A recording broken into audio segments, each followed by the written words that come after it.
In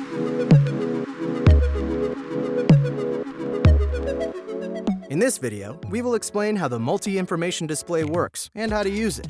The multi-information display, or MID, is located in between the two gauges in the driver information center.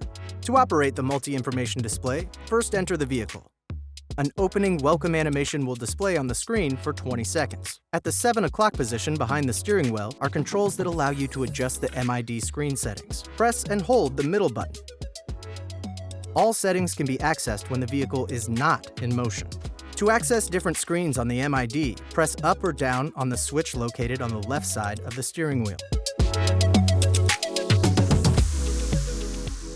Available displays include fuel consumption, driving information, digital speed, and main menu screens. If a vehicle malfunction is detected, a warning will appear on the multi-information display. The MID is also where the vehicle warning lights will appear, such as an open door indicator or oil level indicator. That's how the multi-information display system works on the 2019 Subaru Ascent.